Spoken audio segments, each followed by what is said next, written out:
Olá pessoal, estamos no ar com você com o Dinheiro de Hoje, o seu programa sobre investimentos aqui nessa parceria entre a Com Dinheiro e a BMC News, para trazer para vocês as principais mentes do mercado, quem faz o mercado financeiro brasileiro acontecer, para um bate-papo leve e sempre com o intuito de tornar você um investidor melhor a cada dia, com as provocações, os insights, provocar que você mesmo tenha e construa os seus insights para pensar melhor seu portfólio de investimentos, mas também o seu próprio processo de tomada de decisão, conversando com gestores, participantes de mercado, empreendedores, gestores das principais companhias do Brasil. E como vocês sabem, a gente fez um conjuntinho de programas especiais aqui para esse fim de ano, aí para prepará-los, para acalmar o coração de vocês, telespectador, aí para as nossas férias, que a gente também não vai deixar você desamparado, vai ter ali os programas especiais, vão passar ali no reprise para vocês, que vocês eventualmente perderam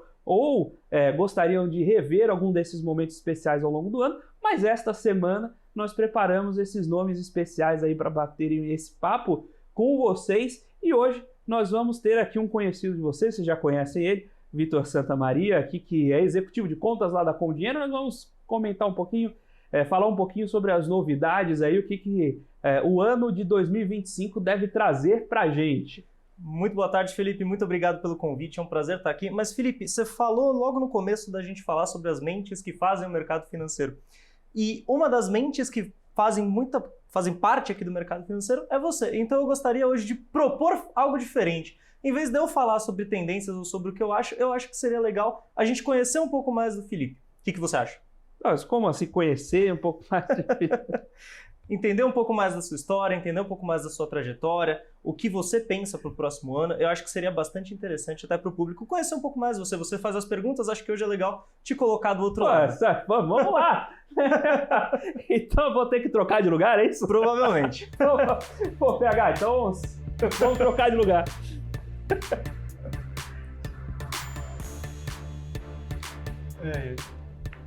Bom, Felipe, agora que a gente trocou de lugar, eu coloquei você no lugar do apresentador. PH, você não vai aparecer aqui, mas sinaliza se eu tô bonito nessa câmera. PH fez um sinal de positivo aqui. Temos milagres nessa câmera. Milagres acontecem de vez em quando.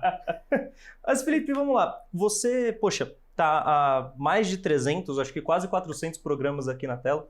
Então, acho que a ideia da gente conversar um pouco com você, entender um pouquinho mais de quem é o Felipe, da sua carreira, acho que seria bastante interessante. Então, para começar essa pergunta, Felipe, as perguntas, uma coisa que eu gostaria muito de saber, eu gostaria muito de entender. Você não é de São Paulo, você veio para São Paulo quando você era muito jovem, e uma das coisas que você me comentou até em off, em algumas outras ocasiões, é que você sempre teve muita vontade de estudar e você fez parte de um instituto, se eu não me engano, chama Smart, né? Então, você foi professor, você foi aluno, como é que foi um pouco isso? Queria entender como foi esse começo de trajetória para depois você definir, quero fazer administração, ser um mestre. Então, vamos começar com o começo. Como foi a sua chegada em São Paulo e como foi esse período no Smart? Para quem não sabe, está chegando agora, eu conheço o Vitor há cerca de 10 anos, é até estranho chamá-lo assim, a gente se conhece muito antes de começar a trabalhar juntos. Então, ele já deve ter escutado essa história umas dezenas de vezes, mas de fato não sou de São Paulo, então para quem pensa o mercado financeiro no eixo da Faria Lima, entre o lado da Batata e o Shopping JK, existe um mundo muito maior que esse, né? Eu acho que estar aqui tem uma série de vantagens por proximidade, que a gente pode debater depois disso sobre como é importante estar presente em oportunidades mais adiante, mas existe um mundo para fora disso. E a realidade é que, eu vim da Bahia, eu sou de uma cidade chamada Serrinha, então antes que alguém ache que algum tipo de anedota não pode procurar no mapa, a cidade existe, mas eu vim muito jovem. Então quem acha que o meu sotaque é por causa de Serrinha é mentira, porque quando eu vim para cá eu não sabia falar ainda. O fato é que, na verdade, eu vim com meus pais, minha família me trouxe, eu não tinha autonomia para escolher vir para cá. Mas meu pai, que já tinha passado uma temporada aqui por outros motivos para se desenvolver em questões profissionais também, tinha vindo para cá tocar uma determinada trilha. E eu e minha mãe viemos em seguida, em conjunto. Eu venho dessa cidade do interior e eu sempre estudei em escola pública, né, a vida inteira. Todo o ensino fundamental fui estudando em escola pública. Mas eu já tinha tido acesso a uma educação que, por exemplo, para meus pais que estavam lá no interior da Bahia, não era acessível. Então, a primeira coisa que eu acho que é importante frisar dessa história é: a minha parte da história foi a parte fácil. A parte difícil eles fizeram. Legal. Então, eu estar aqui foi uma derivação da decisão deles e o esforço deles, né? Uhum. Eu estudei, então, em escola pública por um bom período de tempo. E por um acaso, um dia eu cheguei para ter uma aula normal, como todos os outros dias, e tinha uma prova, que era a prova da UBMEP, Olimpíada Brasileira de Matemática, para escolas públicas. Uhum. Como eu já era meio nerd na época, eu não queria voltar para casa porque eu assistindo sessão da tarde. Eu já perdi a viagem, estou aqui, vou fazer essa prova. Eu comecei a competir em Olimpíadas Acadêmicas. Nessas competições de Olimpíadas Acadêmicas, eu acabei entrando em alguns processos seletivos, de bolsa, etc. E um deles foi justamente o processo seletivo do SMART, que na verdade eu entrei por um projeto paralelo, que era o Bolsa Talento, vindo da Olimpíada Paulista de Matemática. Mas o fato é que, com esse jogo de competições, né, sendo aluno olímpico, eu fui agraciado com uma bolsa, tanto do SMART para me acompanhar como mentoria durante o processo, quanto como bolsa do próprio colégio. Eu estudei no Colégio Etapa lá da Ana Rosa. Eu fui conhecendo um outro mundo. E aí eu acho que vem um outro segundo ponto aqui. Acho que é o primeiro ponto, então, para frisar. Eu acho que nós somos as construções das pessoas que estão à nossa volta. Dificilmente, ninguém constrói nada sozinho, né? Então, estar perto de pessoas que fazem as coisas acontecerem é fundamental, mas, sobretudo, você precisa saber o lugar dessas pessoas e construir isso com você. E o segundo ponto é justamente estar atento às oportunidades, mas estar em ambientes que criem essas oportunidades. Quando eu fui para o Etapa, junto com o SMART, acho que a coisa que mais me marcava é que eu não conhecia todo um universo lá em termos de desenvolvimento acadêmico, etc. Lá, antes de pensar as oportunidades que aquilo me abriu, abriram-se portas diferentes e eu pude aprender fronteiras diferentes. Quando eu comecei o ensino médio, por exemplo, eu não sabia o que era o ensino superior, né? Não conhecia ninguém que tivesse feito universidade, etc. Eu aprendi sobre isso lá. E isso me abriu as oportunidades depois. Aí eu fui construir uma carreira acadêmica, eu fui pensar em como me desenvolver na academia. E aí eu estudei onde eu estudei, enfim. Antes de você pensar em como você faz determinadas coisas, você precisa ter a ideia e as oportunidades, né? Então, esses são os pilares fundamentais. Antes de você pensar em, quanto você estudou para passar determinado vestibular. Não, antes de mais nada, você precisa saber que o vestibular existe. Legal. E ter condições para estudar. Importantíssimo, Felipe. Eu acho que faz total sentido essa linha, né, de que você precisa conhecer um pouco mais, como você falou, existe um mundo muito maior do que o intervalo entre o Largo da Batata e o Shopping JK. Mas é interessante saber como vêm pessoas de lá e que é importante que essas pessoas tenham acesso e muito legal que você tenha tido esse acesso. Quando você foi para o Etapa, que foi mais ou menos na época que eu te conheci, curiosidade, conheci o Felipe como São Caetano, porque ele era a única pessoa que eu já tinha visto na minha vida que torcia para o São Caetano. Forte abraço ao Álvaro Barbosa, espero que a gente recupere o time. E naquele momento ficou claro para mim que você já era uma pessoa diferente, tanto que depois, com todo esse background, você fez vestibular, passou na USP e definiu por seguir por uma carreira em administração, depois, enfim, foi fazendo mestrado. Felipe, por que você decidiu por administração? E mais importante do que isso, como você decidindo por administração foi parar no mercado financeiro? Porque pode, de fato, a gente tem muitos administradores do mercado financeiro, mas pode ser até um pouco contraintuitivo uma coisa juntando com a outra, de repente, assim, não bate pronto. Você já tinha facilidade com finanças? Como é que era isso? Rapaz, essa pergunta não é muito simples, a resposta não é tão curta. Vamos lá. Primeiro, lembra que quando eu entrei no ensino médio eu não sabia o que era faculdade. Uhum. Então eu não entrei no ensino médio para fazer medicina. Eu primeiro tinha o que eu gostava, o que eu queria fazer. Sempre me encantou a ideia de fazer gestão. Eu comecei meu primeiro negócio com 13 anos, junto com minha família, naturalmente, mas esse sempre foi uma veia latente. Eu queria gerir uma empresa. E eu queria ser o melhor gestor de empresa que eu pudesse ser. A partir daí, eu fui buscar quais cursos poderiam me fornecer as habilidades e as capacidades necessárias para fazer gestão de empresa. Então, foi um raciocínio ao contrário. Eu podia fazer, na época, eu fui prestar vestibular, eu tinha no meu book lá, que a Glória do Etapa mandava para mim, tinha ciências sociais, matemática, engenharia eletrônica, mecatrônica, engenharia de produção e etc. Eu peguei aquele book e falei, cara, o que eu preciso saber para tocar o dia a dia de uma empresa?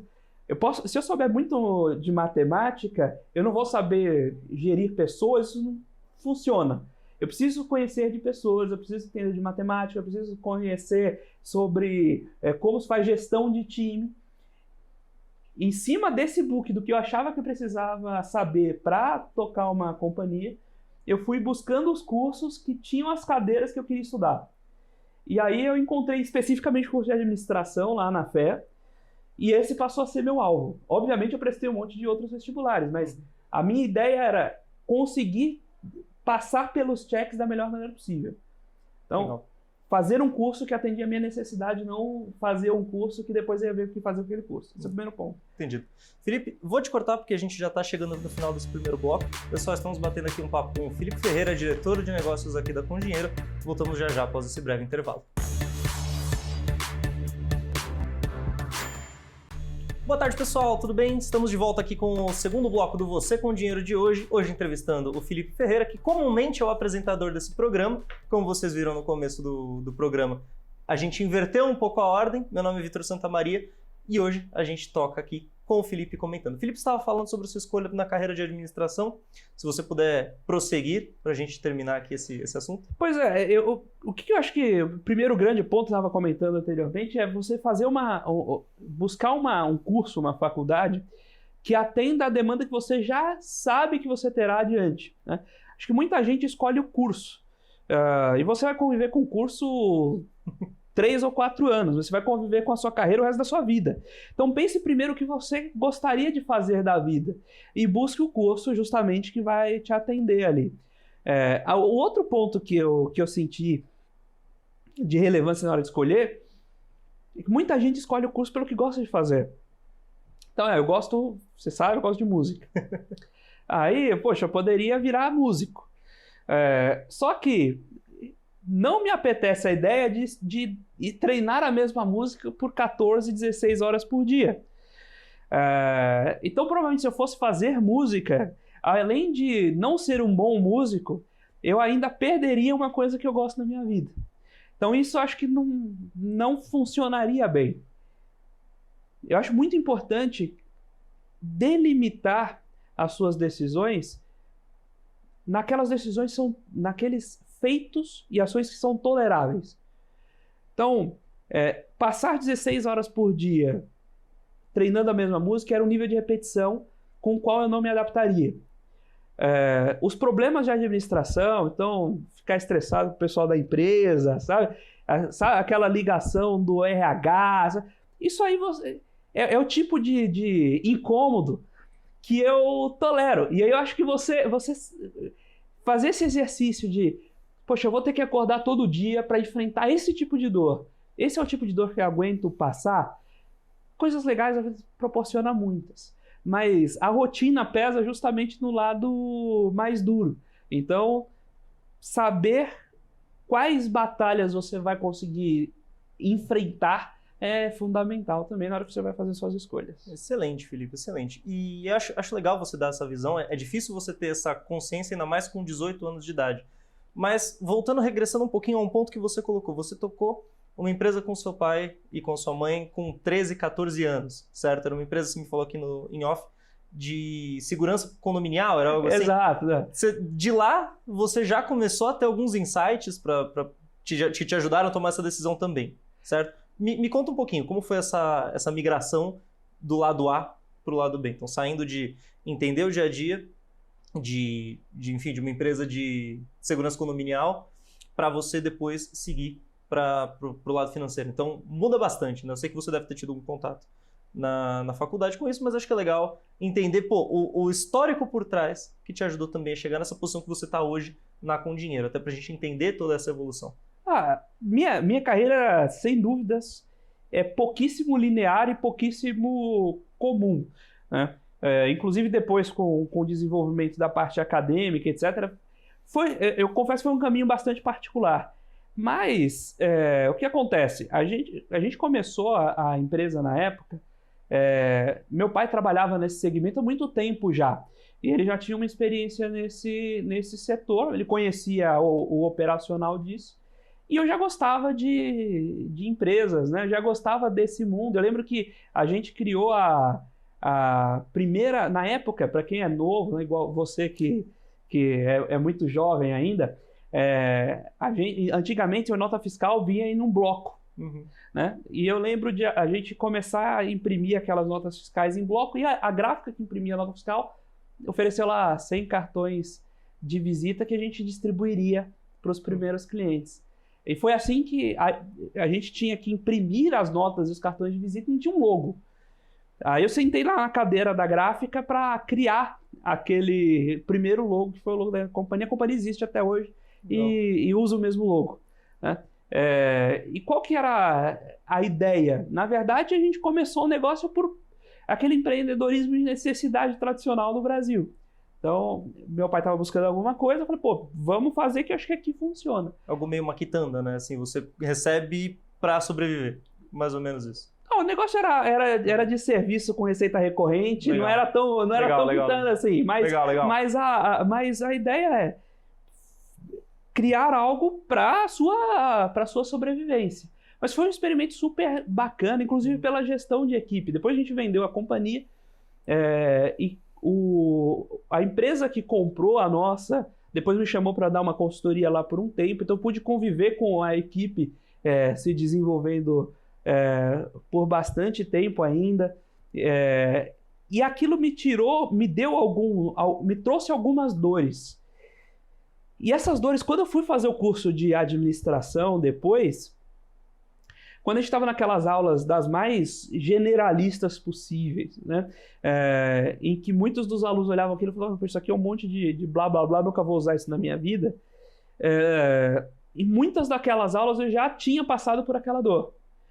Poxa, como é que você faz gestão de equipe? Qual que é o tamanho ideal de um time? Como é que você trabalha a motivação? Você não consegue motivar, você vai ajudar o camarada a se motivar.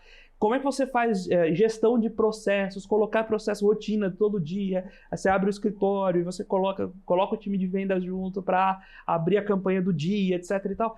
Aquelas coisas que eu ia vendo no curso, eu já tinha sentido a dor antes. Então isso me ajudou muito a aprender, a absorver o conteúdo do curso de uma forma diferente. Legal. Né? E bom, o que tem isso a ver com o mercado financeiro, por exemplo? Quando eu entrei na FE, a gente tinha 8 especialidades dentro de administração. Eu falava que daquelas 8 eu só não trabalharia com TI e finanças.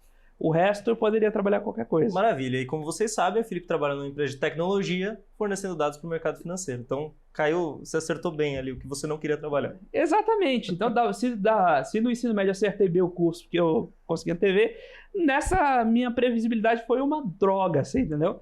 E tudo bem. Acontece que mesmo a ida para a Com Dinheiro foi um ambiente muito específico. Que aí cai naquela questão de você estar aberto, estar no lugar onde aparecem as oportunidades, mas estar aberto para aproveitá-las. Excelente, Felipe. Excelente. E já que a gente está falando de com dinheiro, né, puxando um pouquinho a sardinha para o nosso lado, porque também é importante, você trabalhou com o Rafael quase que desde o começo da empresa. Rafael, para quem não sabe, ele já apresentou aqui o programa com o Felipe, já veio como convidado e foi o fundador da Com Dinheiro. E você, junto com alguns outros diretores, como o Gustavo, como alguns outros diretores lá, o Fabiano e o... A gente tem que trazer o Fabiano para participar. O Fabiano seria um excelente programa aqui também. Mas você, junto com eles, montaram a Com Dinheiro. E eu lembro de ouvir histórias de que, por exemplo, o motorista do Rafael ajudava vocês a tabular algumas tabelas lá no Com Dinheiro para montar, enfim, algumas ferramentas. Então, me conta um pouquinho. Como que era o começo do Com Dinheiro? Você tinha tido uma experiência, não digo como diretor, mas como um administrador de empresas. Você chega talvez como um estagiário, mas... enfim, logo no começo. Então, como é que foi essa transição? Tudo bem que você saiu de uma empresa pequena, foi para outra empresa que na época também era pequena, mas numa posição diferente. Conta um pouquinho pra gente como foi esse começo seu no Com Dinheiro, que, enfim, você está aí até hoje, e graças a Deus, né? Porque a empresa vai muito bem com a tua presença lá. Vamos lá. Eu não posso tomar o mérito que não é meu. Quando eu cheguei na Com Dinheiro, ela já existia. Com Dinheiro tinha 7 pessoas. Uhum. Ele tinha metade do andar do 12 lá que você conheceu em Barueri. E a gente estava começando o que adiante virou a parte de consolidação de carteiras. A empresa era estritamente base de dados.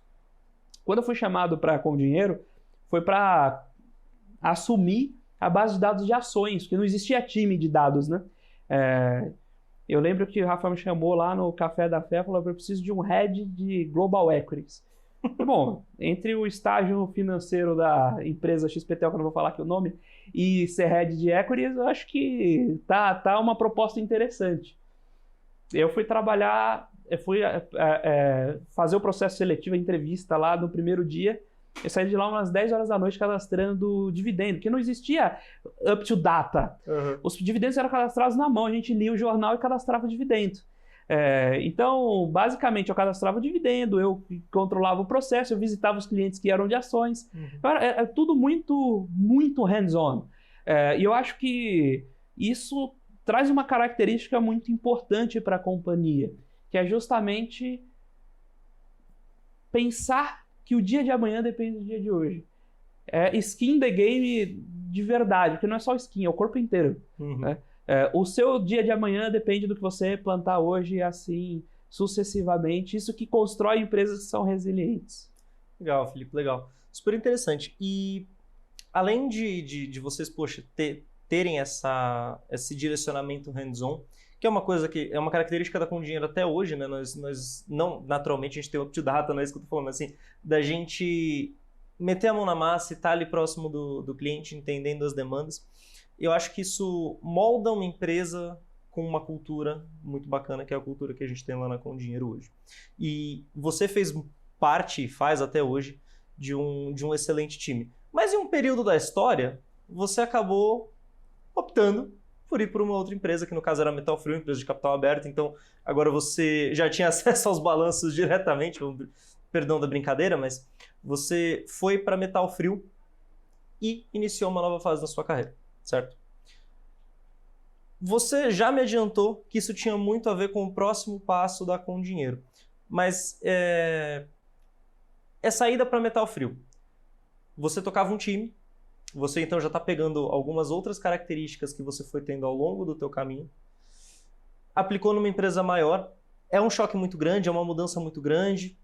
O que você enxerga de diferença em termos de, enfim, de administração, de estar ali no dia a dia da empresa? Então muda muito, assim, a característica principal acho que imagino que seja a mesma, mas legal entender a tua visão sobre isso.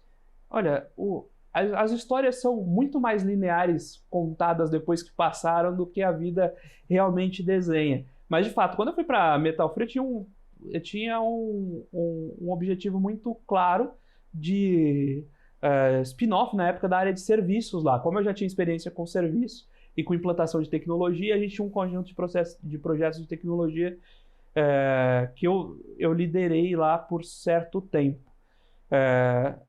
O fato é que empresas são empresas e pessoas são pessoas. Mas, sobretudo, a experiência que eu tive por lá, já com alvo em, poxa, fazer uma colocação a mercado e ter uma outra perspectiva de phase-out da companhia, traz óticas diferentes para como lidar com os desafios. Mas, olhando no retrovisor, o tempo que eu passei justamente pilotando esses projetos foi muito aderente a tudo que eu fiz depois. Priorização de projetos, de recursos, equilibrar vários pratos ao mesmo tempo. Lá, se você olha meu LinkedIn, é um negócio meio estranho, porque tem várias posições que são simultâneas ao longo do tempo. Aquilo não é mentira. Aquilo é que de fato aconteceu, poxa, a gente estava fazendo turnaround, então você ia derrubando determinadas posições e assumindo as caixinhas. Uhum. Mas, sobretudo, lá eu tive uma escola muito boa sobre como desenvolver, como conversar com o pessoal de FP&A, né? Como desenhar os balanços para conversar com o fundo depois, como justificar os orçamentos que vieram do conselho, né? Que geralmente não é você que faz, né? Você justifica. A verdade é essa. Mas eu fui, ao longo do meu tempo lá, aprendendo a olhar e viver sob uma máquina que já existia. Mas isso também me ensinou, por exemplo, como organizar essa máquina. Então, você deve se lembrar, se já estava na sua época de Com Dinheiro, tinha os programas de desenvolvimento de liderança, como o formato de estruturas diárias, cargos e salários, tudo isso eu bebi da fonte do que eu já estava fazendo lá na hora de fazer uma reestruturação. É muito mais tranquilo você viver numa estruturação do que numa reestruturação. Uhum. Então, colocar uma empresa, fazer um turnaround de uma companhia, tocar uma unidade de negócio que eventualmente você precisa de fato virar resultado, que você precisa fazer coisas darem dinheiro e um sistema gigante que já está andando, é muito duro, mas te dá casca para fazer esse tipo de movimento em companhias mais leves de uma forma muito mais fácil depois. Maravilha, Felipe. Estamos batendo esse papo aqui com o Felipe Ferreira, diretor de negócios aqui da Com Dinheiro. Vamos para um breve intervalo e regressamos daqui a pouco. Fala pessoal, estamos de volta aqui com o terceiro bloco do Você com Dinheiro de hoje, entrevistando o Felipe Ferreira, que comumente senta aqui nessa cadeira, mas hoje ele está no lugar ali de entrevistado. Felipe, você estava falando sobre os desafios que você encontrou na Metalfrio, principalmente sobre entender ali um pouco de FP&A, como você demonstra o balanço, justifica as contas do balanço, e recentemente você foi pilar importante da aquisição do Com Dinheiro por parte do Grupo Nelogica, né? Então, a gente saiu de uma estrutura de 60, 70 funcionários para entrar num grupo que hoje tem entre 500 e 600 funcionários. Conta pra gente, você naturalmente teve contato com bastante gente que já trabalhou com isso, principalmente sentado nessa cadeira, mas tudo isso foi depois dessa aquisição. Seria muito mais fácil, imagino, se você tivesse conversado com o pessoal antes. Então, quais são os principais desafios que você enfrentou nesse processo para fazer esse M&A da forma mais tranquila possível? Eu, por exemplo, senti muito pouco a mudança no sentido de impacto ruim, negativo no meu dia a dia. Então, acho que isso é um ponto muito importante, mas comenta um pouquinho para a gente, por favor. Mas esse é um ponto que está relacionado com uma série de outros, que eventualmente, de novo, depois que quando a gente conta a história depois dela passada, ela parece muito mais linear do que ela foi na realidade. Mas o fato é que quando eu estava lá na graduação ainda, eu comentei que eu não trabalharia com finanças nem com tecnologia. Meu negócio era tocar empresa.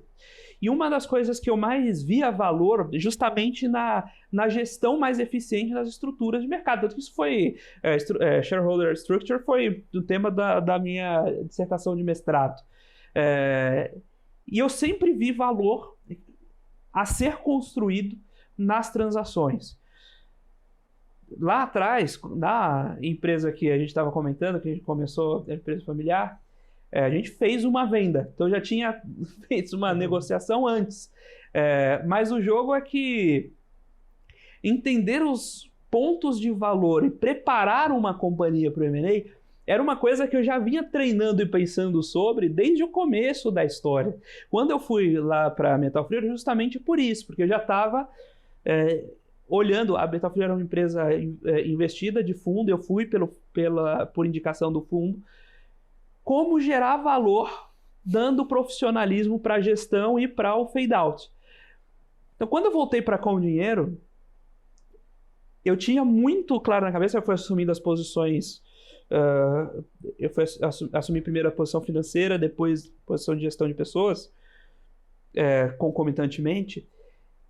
Eu olhei para a companhia já com uma mentalidade, olha, eu preciso tornar isso aqui uma máquina que para em pé por si mesma, não um conjunto de pessoas.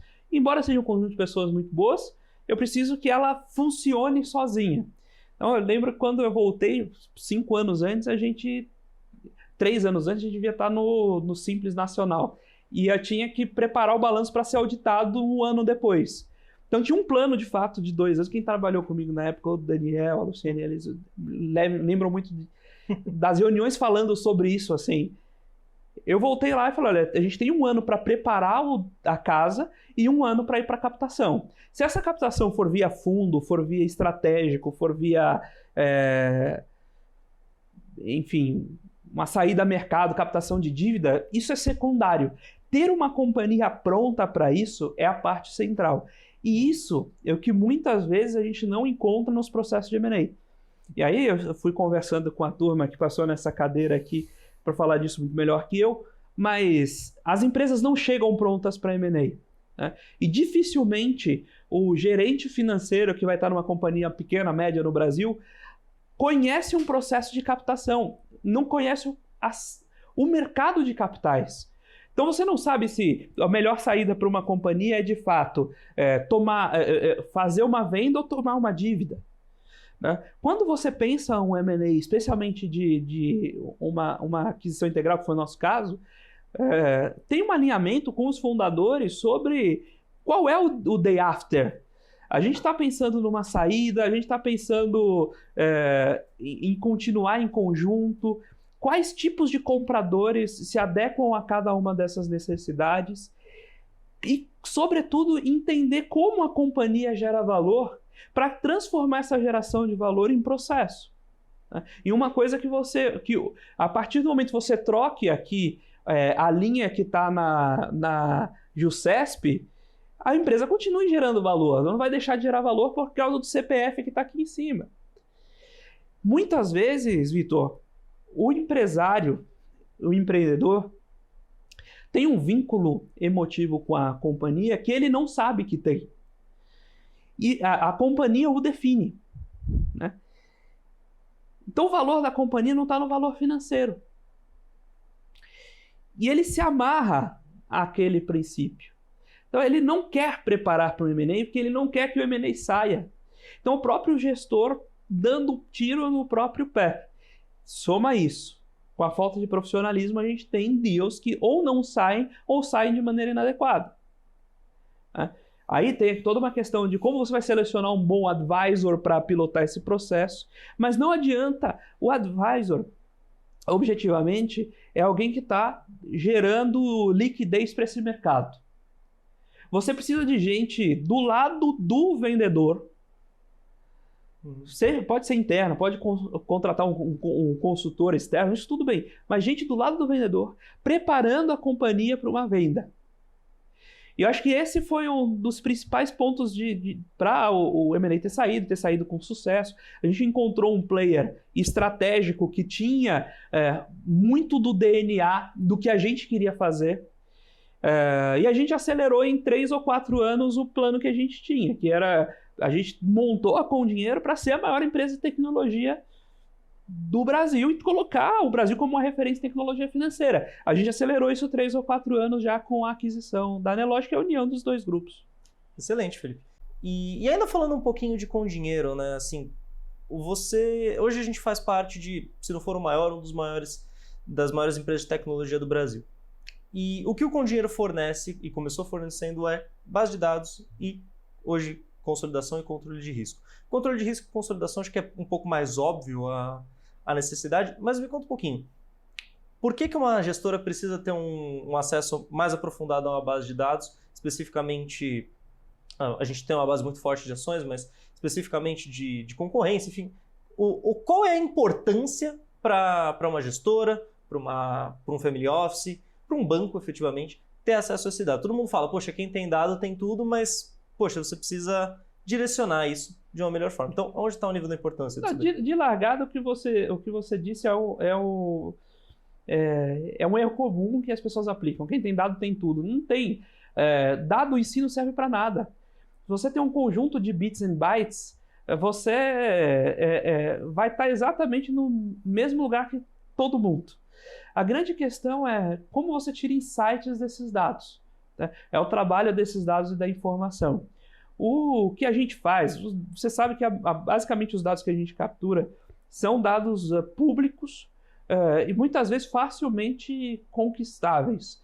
Qualquer pessoa que está assistindo, a gente pode ir lá na CVM puxar a carteira. A questão é como a gente ganha tempo e toma decisões melhores. Então você pode ter um time de dados baixando balanços da CVM, você vai ter todas as carteiras que você tem na Com Dinheiro. Então a gente seja um pouquinho mais eficiente no robô, ok. Mas o importante é, quando a gente desenha uma ferramenta, emissores de renda fixa 7, e você consegue ver que o camarada que é seu cliente, que já é seu cliente num fundo, tem um outro fundo comprando papéis dele numa condição diferente, você gera negócio. Isso é informação, isso é processamento de informação para gerar negócio. Por que uma asset vai buscar esse tipo de informação? Porque um negócio de gestão de investimento é essencialmente capturar alfa. E capturar alfa é ter acesso aos insights e aos testes dos insights rápido. O nosso negócio como base de dados é estar preparado para a asset que queira desenvolver esse tipo de estudo, conseguir desenvolver dentro desse ambiente, mas é também dentro de consolidação de carteiras, poupar tempo da Wealth que vai usar o Com Dinheiro para fazer seus próprios cálculos, trazer a rentabilidade do cliente, é resolver problema. E esse é um negócio que eu sempre bato muito, você sabe, enche o saco de todo mundo lá. Com Dinheiro não é uma empresa de tecnologia, é uma empresa de finanças. Existem pessoas pensando os problemas financeiros. A gente usa a tecnologia para resolver. Se você, como asset, quiser buscar seus próprios dados em ambiente aberto, você pode. Você vai perder mais tempo, você vai ter menos ideias, vai testar menos ideias, vai gerar menos alfa. Você pode ir lá e fazer as nossas automatizações. Isso é o princípio da coisa, mas o que cada vez mais a gente tem encaminhado é criar projetos que gerem valor a partir do que a gente sabe fazer. É vender expertise, ajudar os players do mercado financeiro brasileiro a serem mais eficientes, mas sobretudo mais eficazes. Por isso que a gente vende soluções financeiras. Pessoal, estamos batendo um papo aqui com o Felipe Ferreira, diretor de negócios da Com Dinheiro. Vamos agora para um breve e último intervalo aqui desse programa e voltamos já já.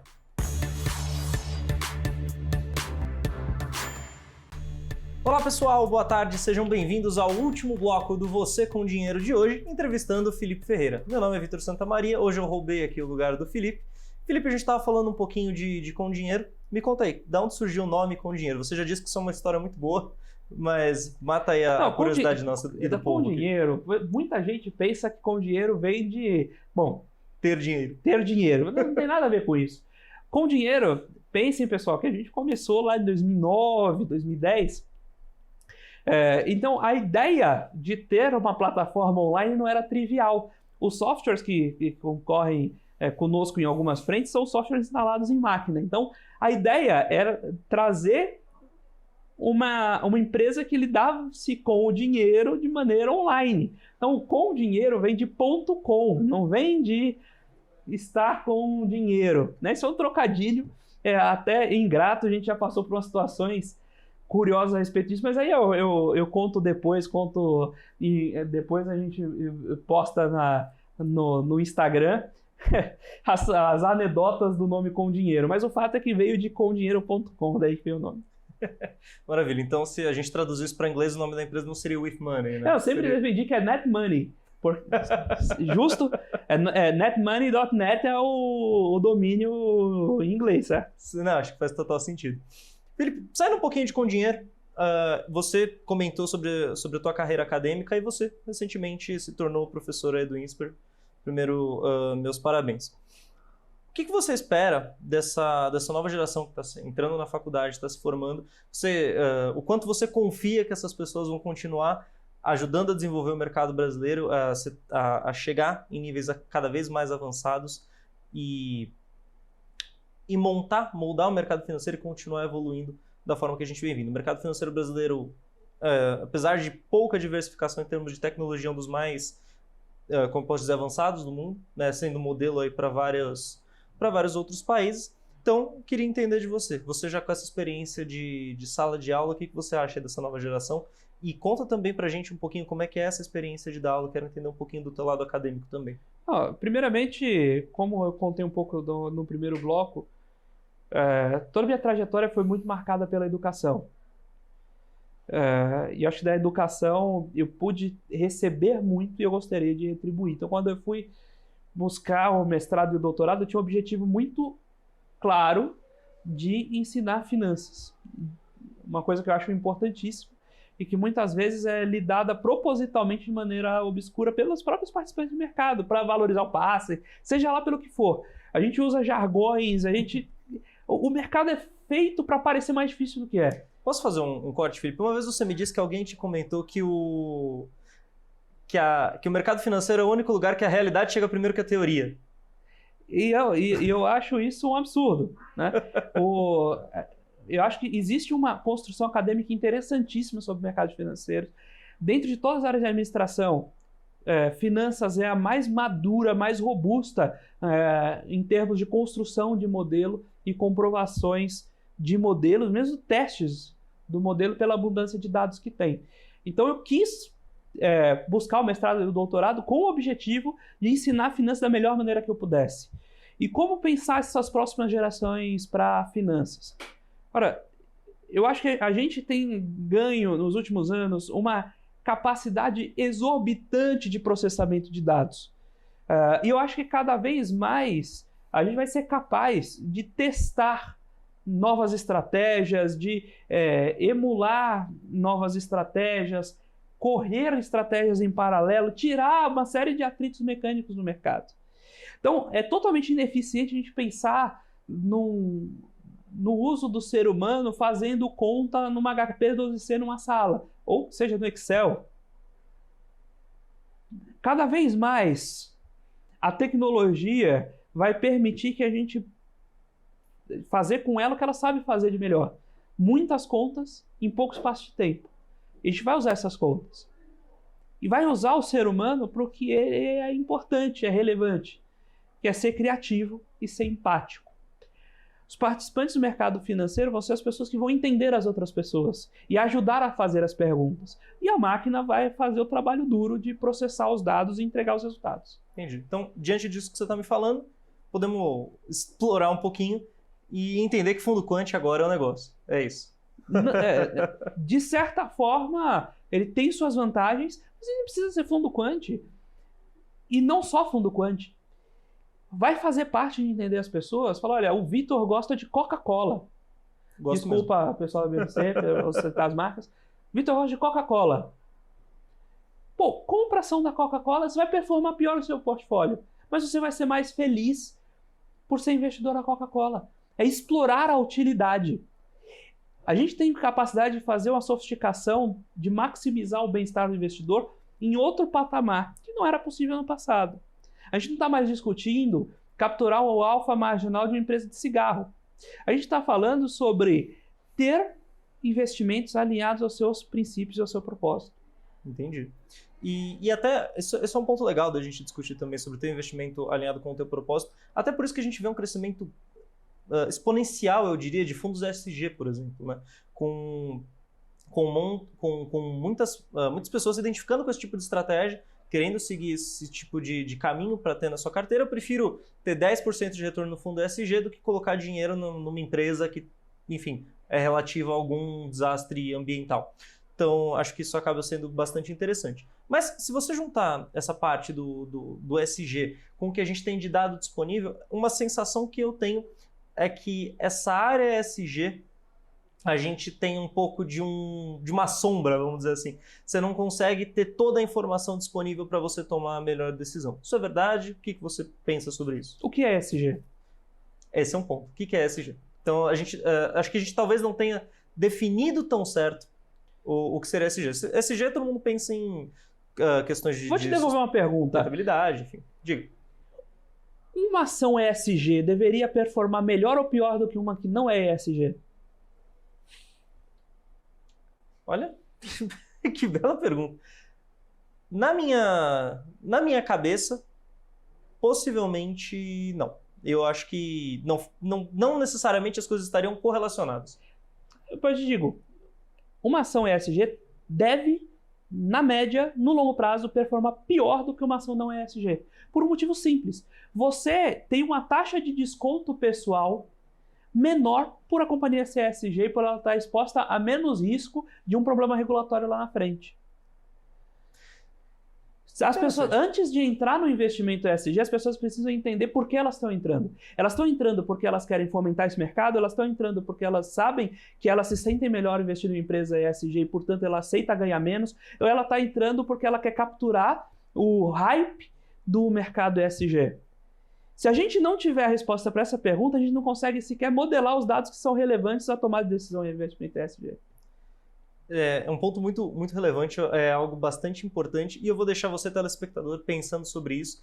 Felipe, muito obrigado por trocar de lugar dessa vez. É um prazer apresentar um pouquinho de quem eu conheço como Felipe há para lá de 10 anos para o mundo. E Felipe, você tem uns 2, 3 minutinhos, se você quiser deixar uma palavra final para o pessoal, deixar os teus contatos, acho que o pessoal vai agradecer bastante também. E muito obrigado pelo teu tempo.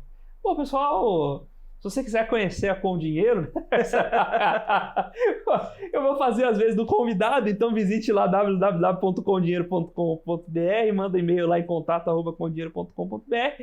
E se você quiser seguir o meu LinkedIn, ver lá o que a gente pode publicar, eu sempre gosto de publicar dados trabalhados, então tentar tirar alguma ideia daqueles dados. Aí você pode seguir lá em Felipe Ferreira. Eu sempre publico tanto sobre dados de mercado para investimentos propriamente, que é o nosso business em Com Dinheiro, mas eu publico sobre M&A, publico sobre governança corporativa, publico sobre finanças corporativas, tudo que envolve essa ponte que eu gosto bastante de finanças corporativas para investimentos, tá lá no Felipe Ferreira do LinkedIn. Se você também tem o Instagram aqui do programa, que é o @você.comdinheiro, que a gente vai começar a postar umas coisas diferentes aí para 2025.